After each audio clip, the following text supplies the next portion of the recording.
Lesson 4-6, simplifying fractions. And in this lesson, you'll learn to simplify fractions. Why is it important? It's important because simplifying fractions makes it easy to compare fractions. Let's take a look at this example. When the National Arbor Day Foundation, the world's largest tree planting advocacy group, needs a farmer to speak on their behalf, they turn to Chuck Lavelle. 15 years ago, Mr. Lavelle was a rock and roller who had no experience with tree farming.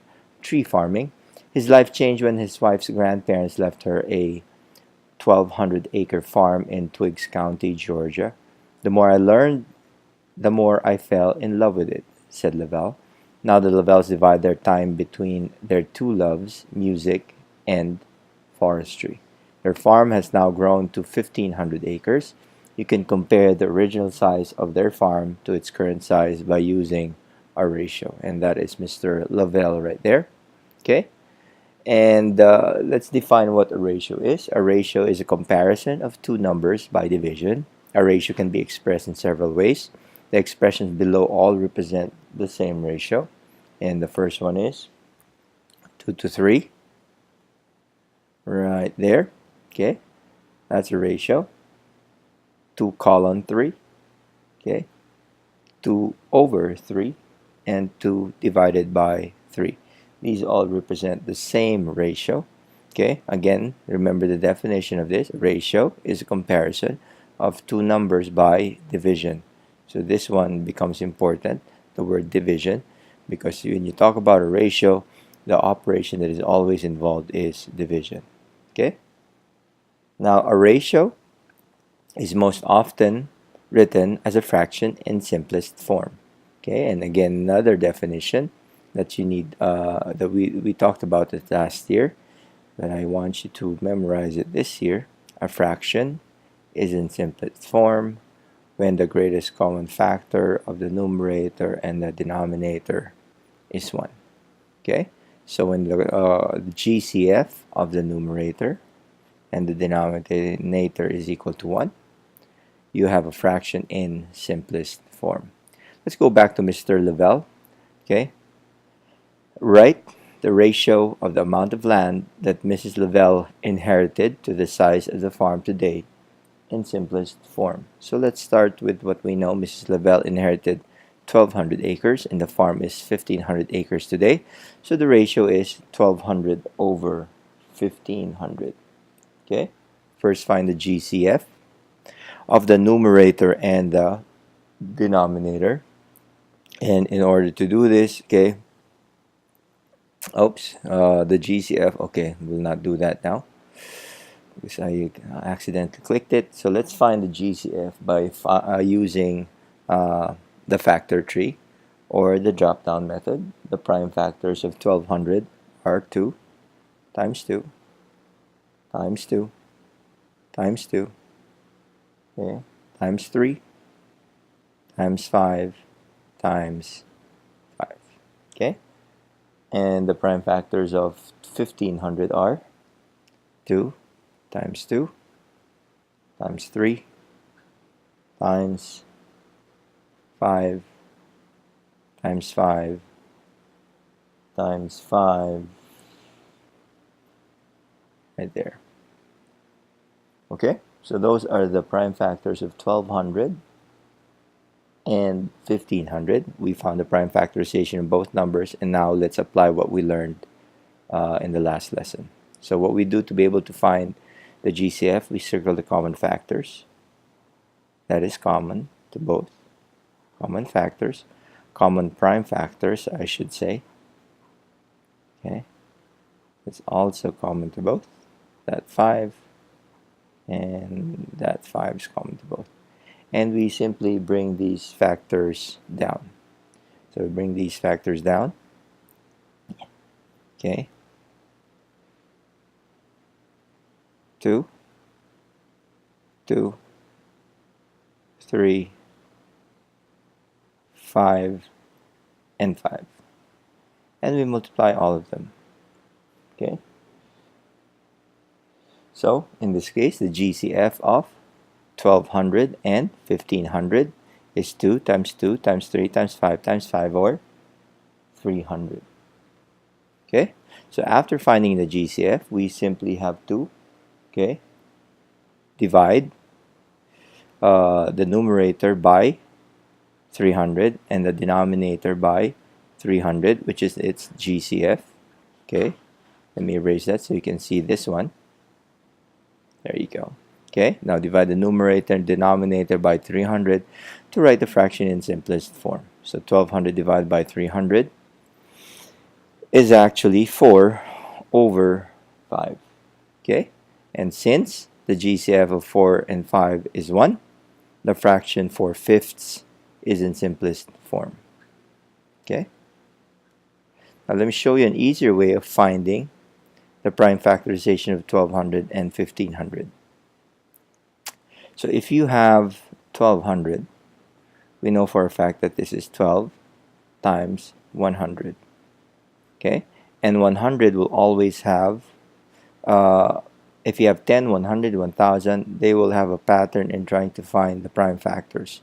In finding the prime factors of 100, the number of zeros after 1 will determine the number of 2's and the number of 5's in the prime factorization. For example, if you have 10, the prime factorization of 10 is 2 times 5. 1 0, 1 2, and 1 5. So in 100, there are 2 2's and 2 5's. Now all you need to do is find the prime factorization of 12, which is 2 times 2 times 3. And that's the reason why it's easy to find the prime factorization of those types of numbers. The same thing with 1500. With 1500, this is the same as 15 times 100. So again, 100 has a prime factorization of 2 times 2 times 2. Sorry, 2 times 2. Let me make this smaller. Okay. 2 times 2 times 5 times 5. Okay, that's 100. Okay, and the prime factorization of 15 is 3 times 5, and there you have it. That's an easier way of finding the prime factorization of 12 and 15. Okay, so this is how you simplify this fraction. You basically divide the numerator and the denominator by its GCF to find the fraction. Okay, another way of doing this, let me show you how to find 4/5 without dividing both of them with that number. Okay, let me erase that. Let me rewrite the prime factors. Prime factors are 2 times 2 times 2 times 2 times 3 times 5 times 5. Okay, and this is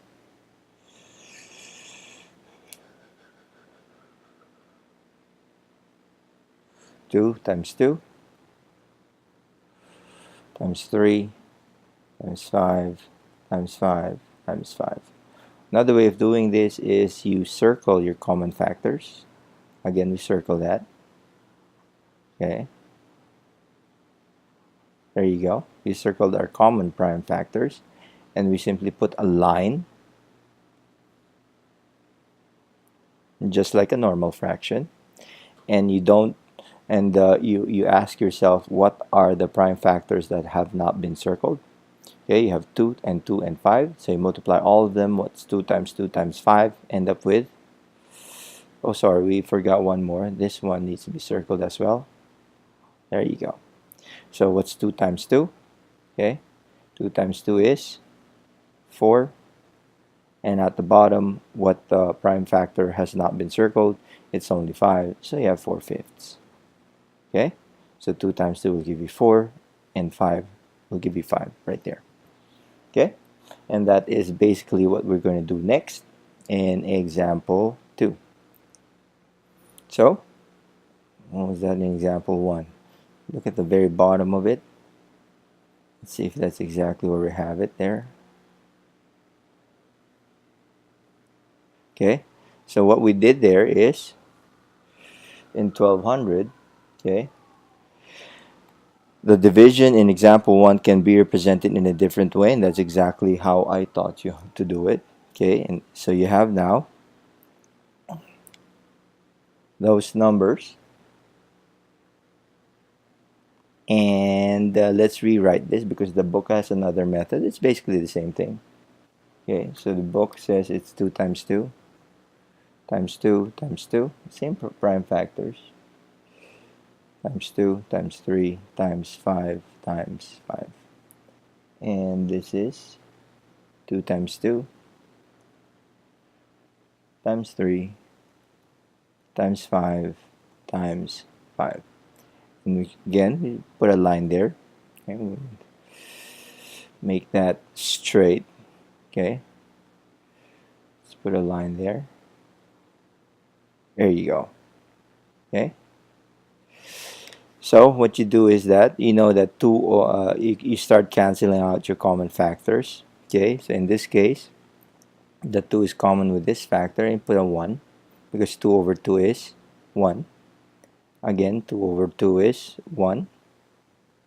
3 over 3 is 1. 5 over 5 is 1 as well. And this 5 over 5 is 1. Okay. Oh, I'm missing one 5 right here. Okay. And if you notice, 4 remains. 2 times 2 times all those 1s will still be 4. And 5 times all those 1s will still be 5. So that's another way of doing it. Okay. So in this case, the slashes indicate that the numerator and denominator are both divided by 2 times 2 times 3 times 5 times 5, which is the same as its GCF. Okay. Let's take a look at example number 2 and see how this works. Write 12 over 40 in simplest form. Okay. So 12 over 40, we find the prime factors of 12 first. Okay, so 12 is simply 2 times 2 times 3. And 40 is 2 times 2 times 2 times 5. Okay, using what we know in trying to simplify fractions. Okay, we do our slash marks. That's a 1, that's a 1, that's a 1, that's a 1. Okay, and that's it. So what happens now is that we simply multiply across. So 1 times 1 times 3 is obviously 3. And 1 times 1 times 2 times 5 is 10. So the simplest form of 12 over 40 is 3/10. Okay? So we divide the numerator and denominator by the GCF, which is 2 times 2, which brings us 3 over 10. Okay? Let's see how this works in an algebraic fraction. A fraction with variables in the numerator or denominator is called an algebraic fraction. Definition that you need to write down because these terms will come up as you go to algebra, obviously, and as you go to high school, you need to know right away what these terms mean. Algebraic fractions can also be written in simplest form. So let's simplify this algebraic fraction in example 3. 16x squared y cubed all over 12x y to the fourth. We will assume that x and y are not equal to 0. Why is that? Because of commandment number 1.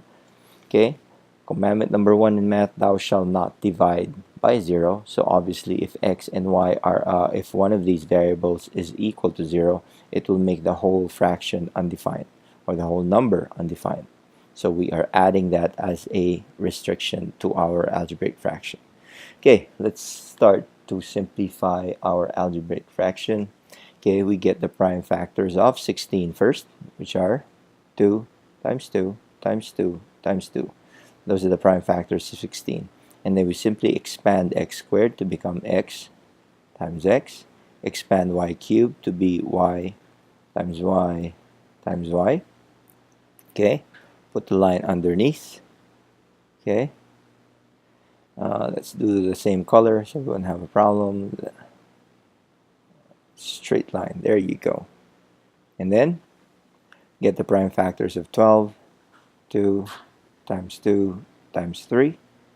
X is simply x, y to the fourth expanded is y times y times y times y. Okay, and we do our slash marks. 2 over 2 is 1, 2 over 2 is 1. X over x is also 1.